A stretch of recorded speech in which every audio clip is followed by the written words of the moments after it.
everyone, it's your host A Rose Mapstone here, and welcome to the Spring Equinox Jubilee, another exciting gem that I am literally buzzing about. I have with me today Amy Moonsong from Spirit Mysteries. Amy, how are you doing today? I'm wonderful, thank you. Very, very happy to be here. So, we were just actually discussing about kind of a little bit about why I was really excited to talk to you in regards to the equinox, because during my short time with Spirit Mysteries, learning a lot in such a short period of time, I've definitely felt called to you with this like deep friendship that I can't quite explain. But then I watched your interview with Jordan on Spirit Science Live, and I was like, oh, I get it now, because she gets it. Like, you understand this life as relationship thing. You've been through many different forms of spirituality, if I remember correctly. And so you've seen kind of the light and the dark of all these different forms of spiritual expression. So I was wondering if you wanted to just give us a little background about that, and also about Spirit Mysteries. Tell us a little promo, a little intro. Well, I would say, like, in terms of my background, just like in my spiritual, my spiritual journey, I think one of the most important lessons that I have learned as I have, explored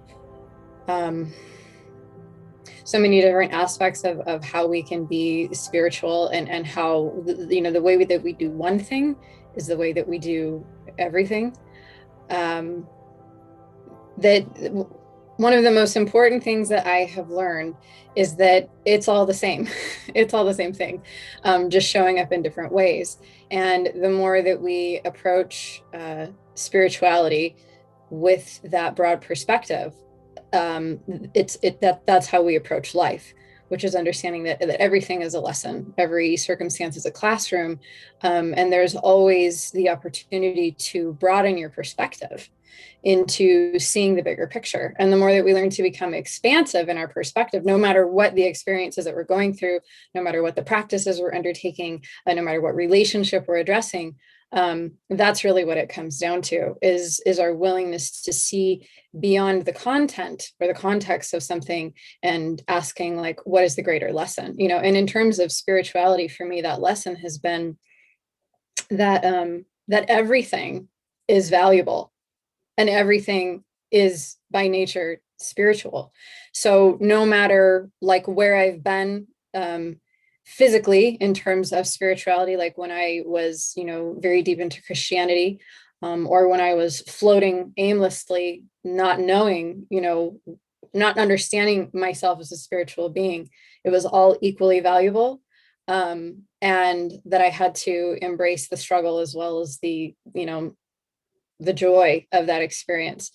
And so those experiences, that journey, brought me into Spirit Mysteries, and having that perspective has helped me to really anchor myself in my intention of ensuring that as the entity that is Spirit Mysteries grows, as a community, as a platform for spiritual teaching, as a light in the world, it's about bringing that understanding of, like, what the religious spirit can be, versus, like, the spirit of the more evolved Hierophant, which is that we are creating, we are creating the definition for what spiritual practice is, for what, I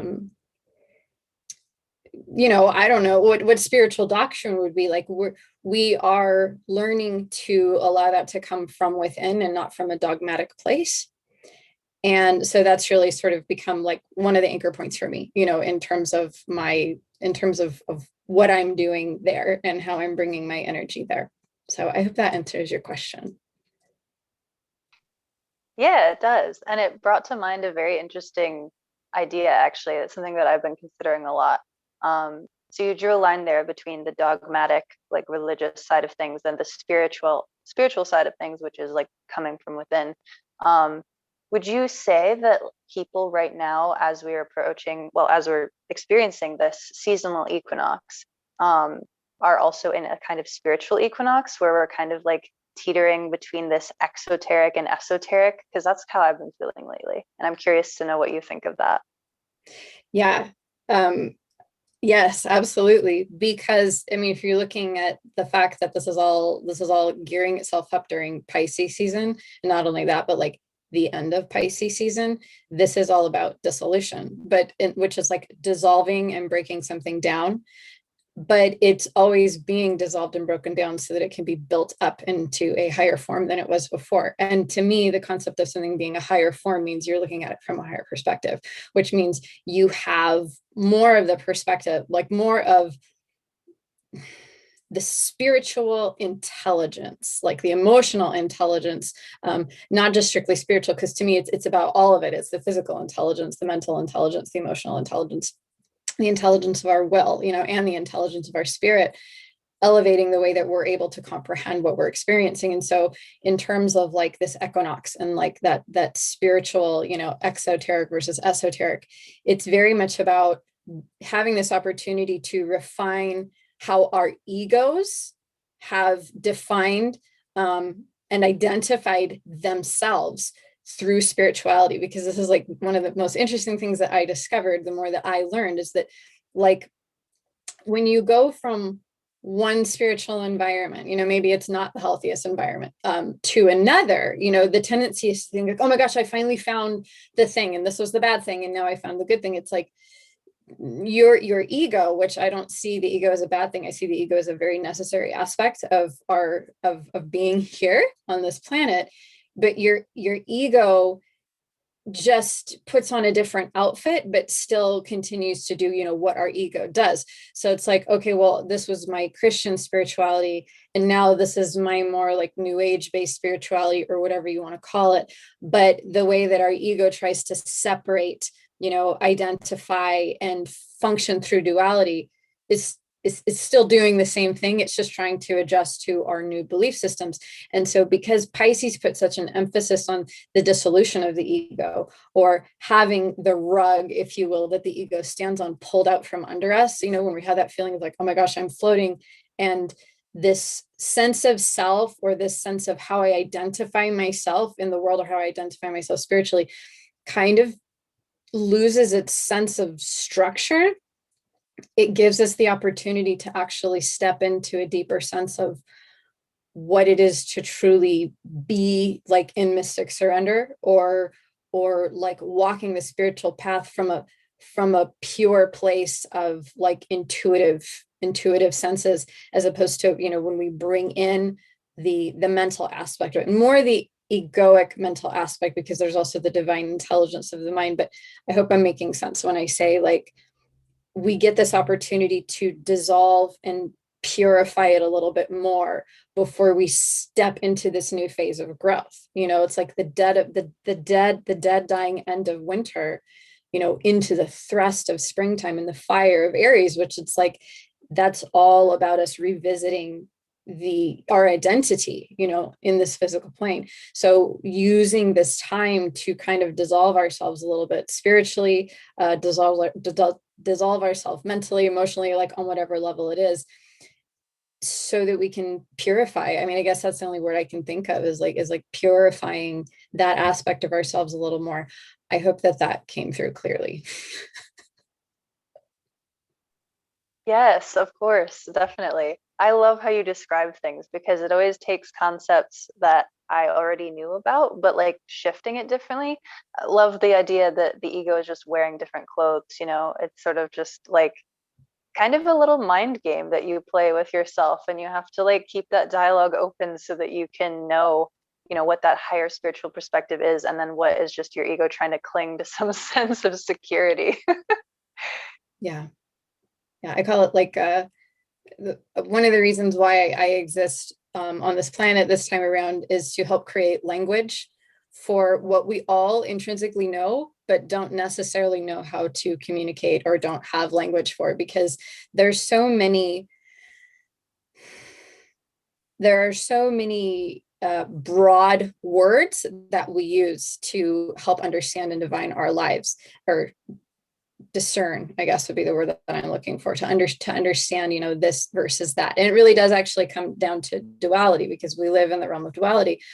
But a lot of times it's our lack of language and our lack of ability to have a structure. And like, when we say this, like, what does it mean to me versus what does it mean to you? And especially in terms of like spiritual growth and like emotional responsibility and mental maturity, the less room we have for confusion, like the more we can actually go, okay, we can identify this as like, this is what it is, and then we can break it down from there. So it's like, to me, creating language around things, like especially around relationship, you know, and the way that we relate to ourselves and each other.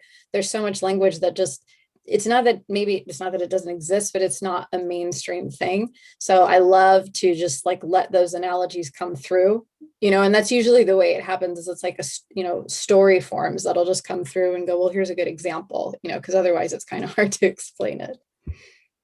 Mhm. Yeah, that's so cool that you say that, because it's another little sign of why I am so drawn to you. Because when I first started practicing and learning about astrology, that was my goal. I was like, this is a language that helps me with the gaps of the English language. Because I've always been like into writing and reading, and I was an English major in college. So I was like, I have all these words, but like there seems to be lacking meaning.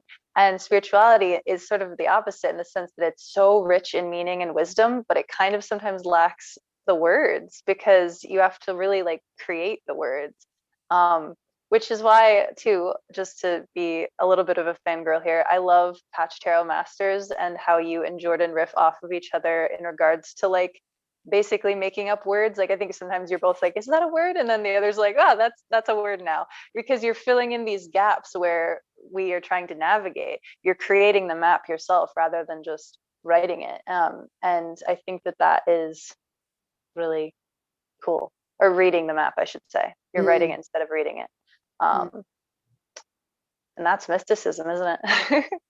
Yeah, it's building a bridge. That's my Yeah. favorite way of saying it, is like, we're building a bridge between the unknown and bringing it into the known, you know.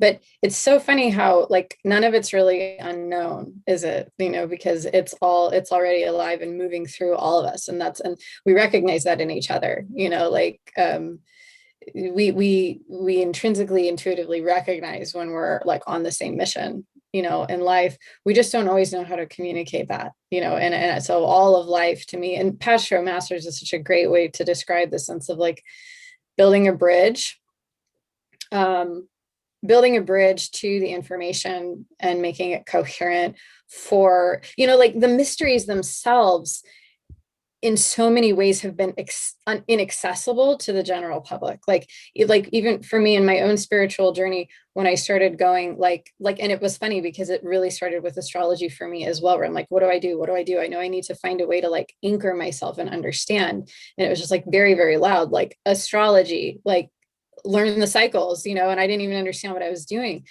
Um, but being able to make it accessible for, you know, just for any one of us, you know, like in the past you would have had to study, or would have had to have been like 40 years old before you could even like study the Kabbalah, you know, in Jewish communities. And you had to piecemeal all of this information together. Like me, I'm like piecemealing all this information, and the level of like dedication, time, discipline required to start to get a coherent feeling of this, and just following the intuition, which is very valuable, right, in and of itself. But to be able to deliver it at least in a basic way, you know, to help put people on their way and go like let me help you start your esoteric journey, you know.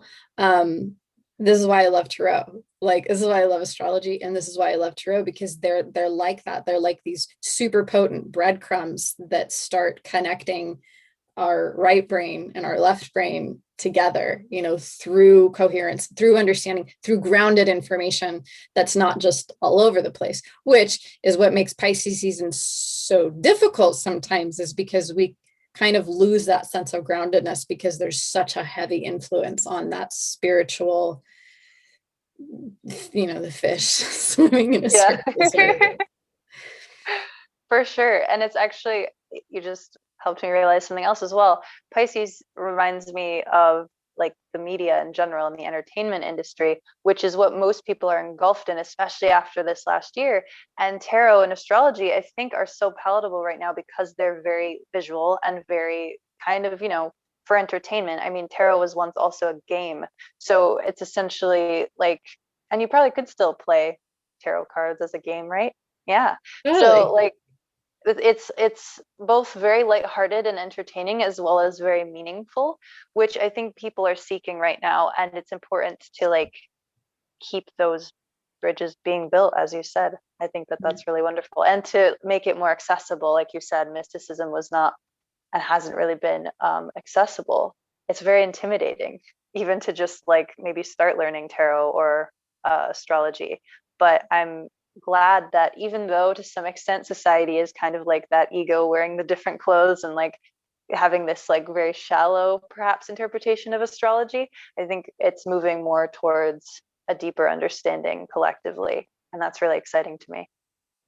Well, and this is, yeah, and this goes back to kind of like the first question you were asking me about, like, um, like the spiritual journey or the religious journey, is that you come to appreciate these things however they're showing up, however they're showing up in society on whatever level the general public can digest them is still valuable, you know and anybody who wants to take it deeper has that opportunity. And this is what I really value, like especially being a woman in this day and age. This is what I value, is like, yes, we have a bajillion distractions, and we are not by nature very disciplined. We are not necessarily, we are conditioned for instant gratification. But for those who choose to step through the door, it's all right there for you, and it just becomes more and more accessible, especially after this last year.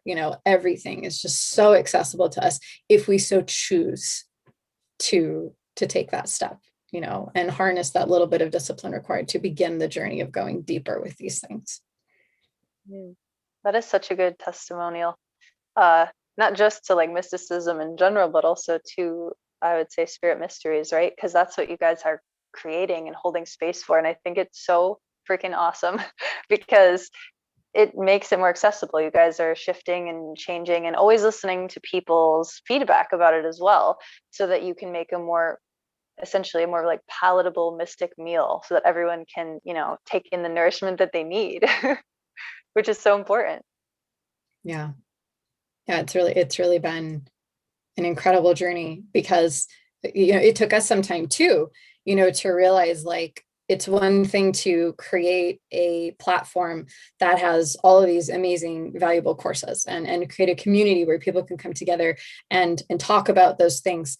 But then we had to learn how to hone that to really facilitate, and we are learning how to facilitate an environment that is warm and inviting and accessible, like on every level, come as you are, but also to create this spirit of like bringing in this Saturnian energy that goes like, but let's focus, because we can go anywhere on social media and have conversations all day long about like what turns us on spiritually, or what kind of crystals we like, or whatever. But to come into an intentional community that's really like, okay, so are you going to focus on the 7-day transformation?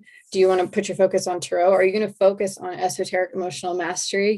Do you want to learn about plant medicine? Like, make a commitment to one, and then get involved with the other people in the community who are also making that commitment. Hold each other accountable to doing your work, sort of thing. That's really the phase we're in right now, sort of like the 3 of Wands to the 4 of Wands, or the 3 of discs to the 4 of discs, where it's like the vision comes together, and then you have to continually refine that vision so that it supports and facilitates more than just just the intrigue and the titillation of just even the fact that a community like that exists, that there's an online school you can go to and learn about the mystical arts. And I mean, yeah, I'm not trying to plug it too hard, but I'm like, we're going to have a magic course that's going to come out that's going to be insane, like so much information on ceremonial magic.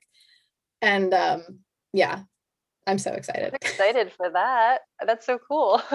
Right, but it's going to be like a 6-course meal and then some. It's like not one of those things you just, I'm going to learn about ceremonial magic. It's like we're talking like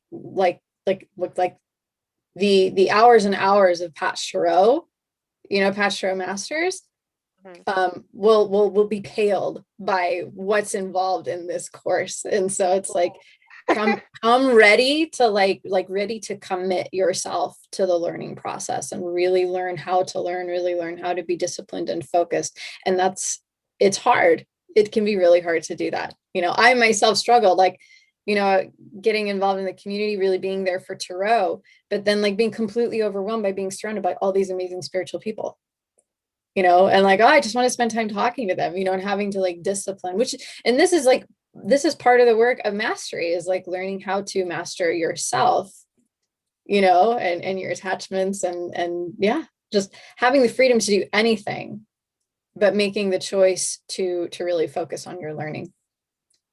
And that's that balance again that relates right back to the equinox and really every part of life and all of the cycles. So thank you for saying all that, because that was a beautiful testimonial. But I also want to just ask for fun if there is a particular tarot card or theme in the tarot that you think embodies this upcoming equinox energy. Ooh, to pick. I know. One. I know. You can choose a few if you need. Well, it's just taking me back to the manifestation moon ritual that we did yesterday. And I would say that it's there's two, you kind of have the water and the fire. And if we're looking at the base esoteric level of what card embodies the fire, that's the Aeon, or judgment, if you're speaking traditional tarot. And then the water would be the Hangman.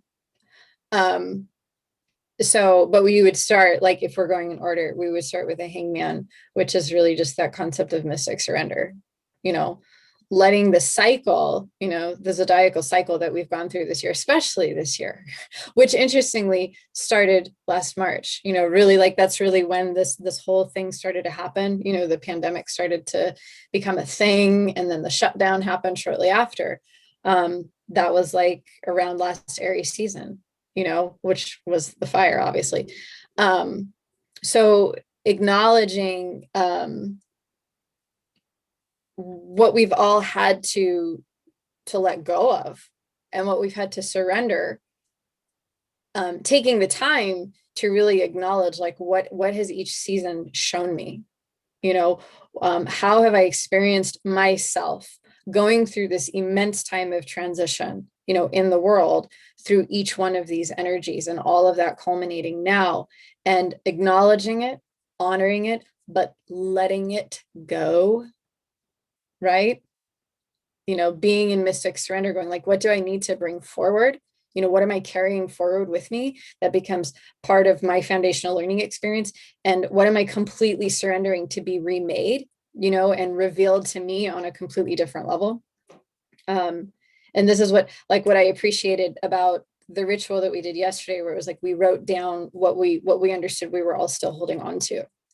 What was still in our energy field, that, what cycles do we find ourselves repeating, and allowing ourselves to speak that aloud, and letting it go, really letting it go, and then writing down the intention of how we're going to move forward in a powerful way, and then letting that go too.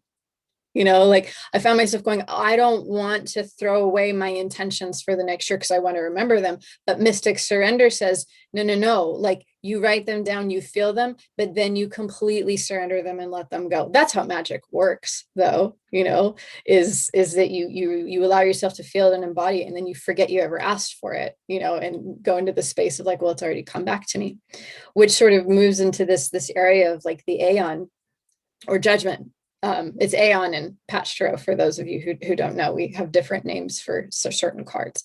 But in the spirit of the Aeon, which is coming to the end of the cycle, and not necessarily stepping into the new one yet, but just this full awareness of where you have brought yourself, what your actions have produced for you, what the karma of those actions have been, what you need to do to take action on recreating that balance for yourself.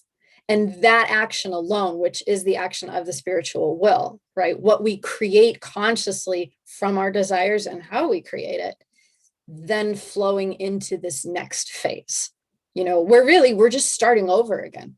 We're just getting back on the wheel, right? Starting at Aries, but we're doing it consciously. So I feel like those two energies of the release, the mystic surrender of the hangman, and the purifying, stabilizing, balancing action of the aeon or judgment is really where it's at for me. And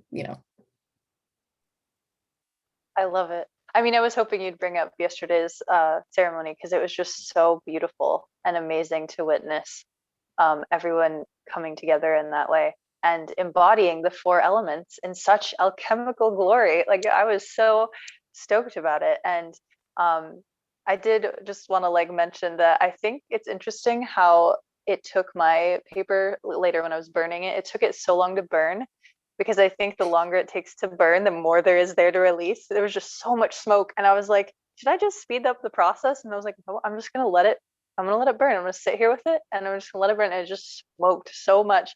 And I was like, wow, I didn't think that there was this much. Like, it wasn't that many words, but it was a lot of feeling, right? So it's amazing how the feeling is what really matters, that meaning, that wisdom that we might not have the words for. Yeah. It's wonderful. I'm so glad you brought that up, Amelia, because my really? experience was exactly the same. It was the same. Oh. When I took my paper, it was like it really wanted to burn slowly. And I'm like, why is this burning so slowly? And then after it all burned, I'm watching it and I kept kind of tilting it so that, and so I was like giving air to it and kind of like prodding it, to keep it on fire. And then there was just this thing where these little strips of like the red embers were slowly going back over and consuming the whole thing. And it just went on and on and on. And I'm like sitting there and I'm like, oh my gosh, this is the ritual aspect of what we're doing. And this is the power of ritual, that you actually will start to see the elements responding to you. Like anytime you do something from a true place of intention and sacredness, the elements just respond in kind. They do what they do, but they sometimes do very interesting things, in response to us. And so that the word that came to mind was like the slow burn, of thoroughly purifying, thoroughly breaking it all down, was just profound. And I was very captivated by it. So That's beautiful. It goes back to the whole life is relationship thing, because we are both embodying the elements and we also are in relationship with them. And that little ceremony was like a total equal energy exchange there, where the little embers were like, hey, we got you. Like dancing in your honor, basically, as they cleanse your intentions. That's so wonderful. yes, it was very dancey. I felt that. Yeah. And That's it so makes sense cool. too, because you had that, moment of emotional release during the ceremony. A lot of people did, where, very Pisces, mystic surrender, crying, which is like one of the best human ways to alchemize. And then in that release, you brought the water and the fire brought itself. Yeah. So coming in the Aries season, that's just so fantastic. It's very mother and father too, masculine and feminine, because those are like the mother father elements, which, just brings it back to this whole concept of like how we are consciously learning to heal the collective rift between masculine and feminine, and not just like men and women, but just action versus reception. And I feel so strongly that that is such an intense, like pulsating thing right now, just in the energy of everything. At least for myself, I'm definitely sensing that a lot right now.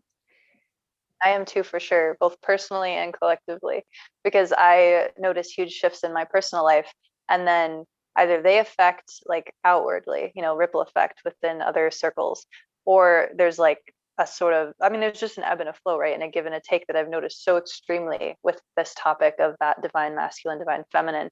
And it's become so acutely aware to me how, like, the wounds that are in place, like I'm just like, oh, that needs healing and that needs healing, and I just, it's everywhere. And but it's becoming more empowering than a whole year ago, in which I was in a very disempowered state, because I was seeing all these wounds, but I was like, how do we heal this? Like, this is hopeless, you know, this is, because I was just seeing the kind of the Maya of it, you know, just the tangible problems of it without seeing through it. What's that phrase about trees? You can't see the forest through the trees or something. Mm-hmm. Yeah, Mm-hmm. that energy for sure. And now I'm just like speaking with the trees, walking with the trees, like learning like little by little, but getting there. So I totally know exactly what you mean. And it's also amazing that you brought up the mother and father energy of healing, because someone else I interviewed, my dear friend Christian, and I don't know when his video is going to go up in regards to this one, but he talked a lot about like healing our relationship with the divine mother, being earth, and then healing our relationship also with the divine father, and recognizing that there is like some deep-seated wound and hate there that can only be healed with surrender and with love and forgiveness. And so I'm wondering if you have anything else to add to that. Yeah. Well, I loved what you said about how a year ago you were, you just found yourself, just kind of got this image of you like maybe being in a swamp or being out in the middle of the ocean, being like, I am in it. I am so in it. And the sacredness of that experience, it just makes me think about how so many people, I know myself included, have had this sense their whole life of like, what am I doing here? This does not feel right. Like, I don't understand. This place is terrifying. Why are people so mean? Like, how can this kind of cruelty even exist? I don't understand. And the disempowerment of that experience for a lot of us, because we don't know how to handle it. We don't know how to process it. And so we're just like, okay, I just need to find a place that I feel safe and get through this, sort of perspective. But the more that we understand the importance of allowing ourselves to be in whatever swamp we find ourselves in, or allowing ourselves to be in the middle of whatever churning ocean we're in, or, be in the middle of whatever, pollution-ridden city we find ourselves in, wherever it is, the sacredness of that is so profoundly important to our experience, allowing ourselves, because this is about embodying the collective wound, understanding what it is. And you really can't understand what it is unless you feel it. And this is part of how we climb out of that unconsciousness that we are intentionally placed within. We need to know what it's like to be asleep. We need to know what it's like to be in distress and to have things seem so important and so serious and so life or death. We need to feel that, because when we really let that in and we find out, oh, I'm not actually going to shrivel up and die, or, oh, I actually am stronger than I think I am. Oh my gosh, I've actually developed courage. I've developed resilience. I've developed trust. I've allowed my intuitive senses to awaken. This is the light and dark, it's the two wings of the bird. Like, there's the wing that's like, you have to understand the wound if you're going to powerfully embrace, engage, and take your part in healing the wound. A doctor has to go to medical school and understand the ins and outs of every disease. But even so, he or she can study those diseases all day long, but until they're out in the field, seeing it, touching it, or even experiencing it themselves, they can't become a good physician. And in so many ways, that's what we are going through. Like, those of us who know this is not home, right? We first and foremost make it home, and allow ourselves to have this experience so that we can bring in like the essence of who we truly are and help to do this work. But we are part of that work. Everything I've gone through in terms of my own feminine disempowerment feminine and masculine disempowerment, because these experiences that we have, maybe, that we get through our mother and father, usually like this comes in first through our experience with our mother and father, sets a tone and a shade and a filter, if you will, over what we understand about how, these energies work. And then we feel them against the essence of who we truly are, what we've brought in. And we learn to slowly identify in an empowered way, like, this is what is not in alignment with who I truly am. And this is what I truly am. How do I bridge this gap? Right. And the more that we anchor ourselves into the experience, but we start anchoring in our spiritual truth, which comes through the feminine, really. Yeah, that's more of that bridge building again. And yeah, so that's just like a really intense thing for me. Like, and I feel like I'm sort of drifting off, because I'm like, this is such a huge thing to talk about. But yeah, maybe you can rein me back in, because I just felt like my kite string got cut and I'm like, whoo. I think that's good though. I think that's exactly where you're supposed to be, actually. I myself am in a similar state, so we're definitely embodying this very lucid dreaming kind of Pisces vibe as we enter this Aries season. But I did want to ask if you would be willing to talk about this special experience that you have coming up, because currently, as people are watching this, you are not actually going to be where you are. And you don't have to say anything if you don't want to, but I just thought it might. Okay. You're like, I got this. Because I think it's like super awesome and wonderful. I want to use like more intense words than that, but those are the ones that come to mind. That you are doing such a life-changing experience and like stepping into your power as Aries season begins. That mystic surrender into action. Just, I mean, what are you feeling? Well, I'm going to do ayahuasca, just so everybody knows what we're talking about, which I've never done before. And it's interesting, like, I appreciate you asking me to speak on this, because once again, like, I have so much Libra energy. So I'm always like, there's this and there's that, and we're going to do this with it. Right. But I also feel that's really important in terms of like managing our expectations and the projections. And like, once again, like, what does that mean when I say I'm going to go do plant medicine? And there's such a strong, there's a very strong mentality around plant medicine and psychedelics and how it helps us in our spiritual journey. And I do very much agree, because I have done psychedelics prior to this, not ayahuasca yet.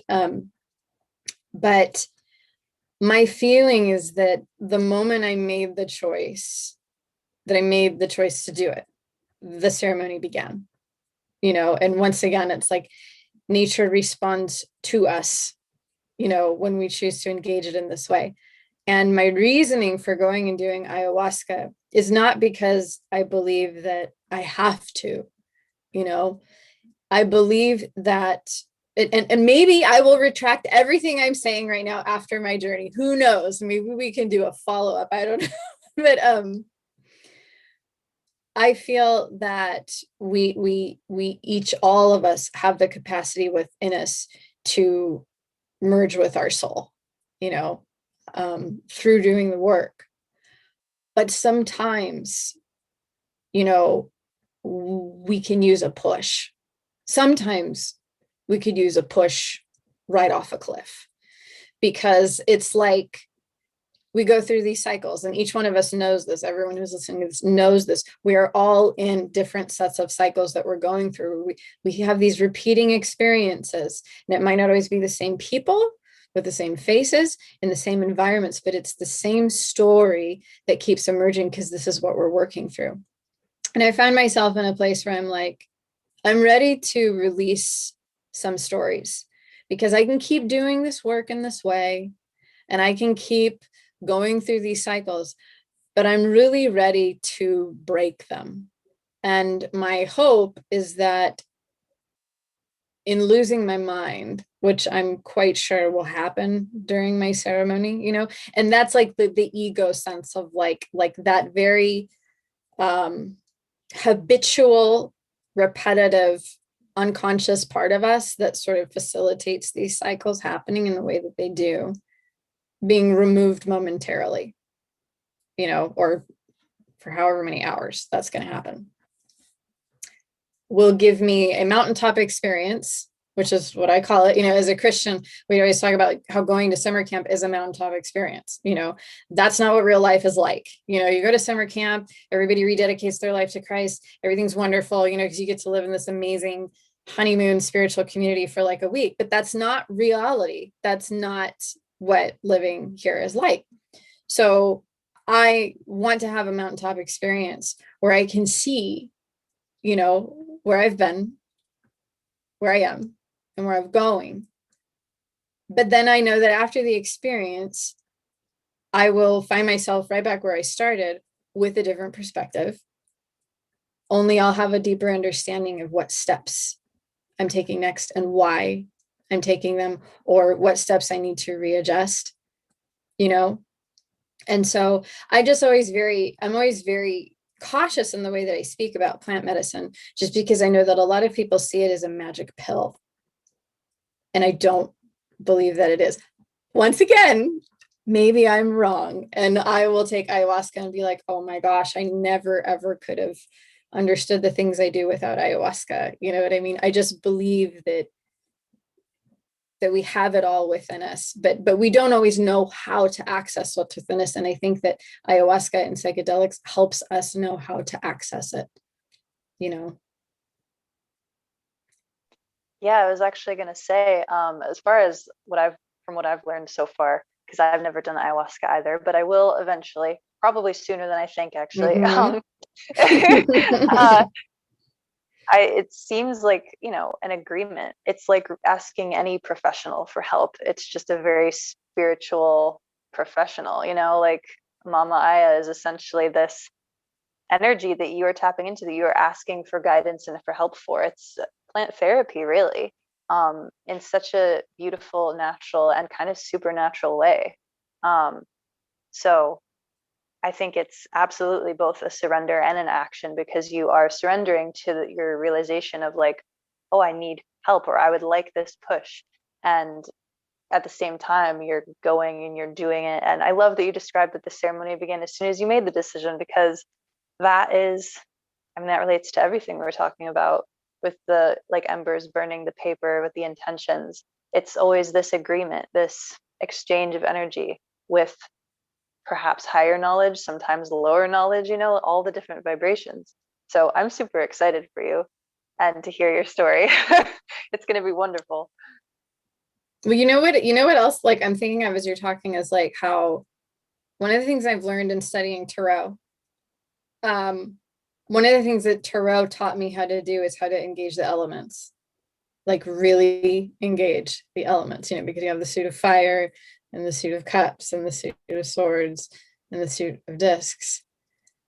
And consciously, actively saying, like, I want to understand what these cards have to teach me. It's really saying, I want to understand what this element has to teach me, like both what it represents physically in terms of like the physical realm, what is fire and what does it do? What is its essence? But also what is symbolically, what is fire inside of me? What is the fire inside of me? What does that mean? How does it work? How do I master it? How do I honor it and respect it? And that has been so real. And I have been overtaken so many times, like throughout the course of Patch Tarot Masters, where it's like, oh, we're engaging, this particular card this week. And for that whole entire week, my life is taken over by that card or that element in such a way that I understand it and can communicate it. That's always how it goes every single time.